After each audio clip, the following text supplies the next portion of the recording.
Hello! അങ്ങനെ സാന്ത്വനം 2-ാം ഭാഗം പുതിയ പ്രൊമോയില് എന്താണ് സംഭവിക്കുന്നത്? നമ്മുടെ രാജശ്രീ അച്യുതനോട് പറയുകയാണ് ഇതേപോലെ സുകന്യ പാതി സ്വത്ത് ആവശ്യപ്പെട്ടു എന്നുള്ള രീതിയിൽ. അപ്പൊ അച്യുതൻ പറയുന്നുണ്ട്, "നിനക്കെന്താടി പ്രാന്തുണ്ടോ?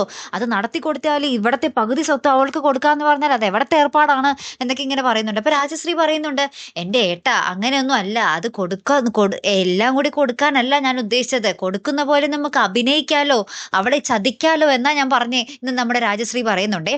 അപ്പൊ അപ്പുറത്ത് നമ്മുടെ ഗോമതിക്കാണെങ്കിൽ ഭയങ്കര സംശയം. നമ്മുടെ സുകന്യയുടെ പെട്ടെന്നുള്ള ഈ ഒരു മാറ്റം അതെന്ത് ലക്ഷ്യമിട്ടാണ് എന്നുള്ളൊരു സംശയത്തിൽ തന്നെയാണ്. അപ്പൊ നമ്മുടെ ഗോമതി ബാലനോട് പറയുന്നുണ്ടേ, "എന്റെ ഏട്ടന്മാര് നമ്മുടെ സുകന്യനെയും എന്നെയൊക്കെ തമ്മിൽ തല്ലിക്കാൻ മാക്സിമം ശ്രമിക്കുന്നുണ്ട്. അതെനിക്കറിയാം. പക്ഷേ സുകന്യയുടെ ഈ ഒരു മാറ്റം അതിന്റെ പിന്നിൽ എന്താണെന്ന് എനിക്ക് മനസ്സിലാകുന്നില്ല ബാലേട്ട" എന്ന് പറഞ്ഞിട്ട് നമ്മുടെ ബാലനോട് പറയുകയാണ്. അപ്പൊ ബാലനും അത് ശരിയാണല്ലോ, എന്താണ് പെട്ടെന്ന് ഇങ്ങനെ മാറാൻ കാരണം എന്നൊക്കെ ഇങ്ങനെ ആലോചിച്ച് നിൽക്കുന്ന ഒരു രംഗങ്ങളൊക്കെ തന്നെയാട്ടോ കൂട്ടുകാരെ പുതിയ പ്രൊമോയിൽ കാണുവാൻ സാധിച്ചതേ.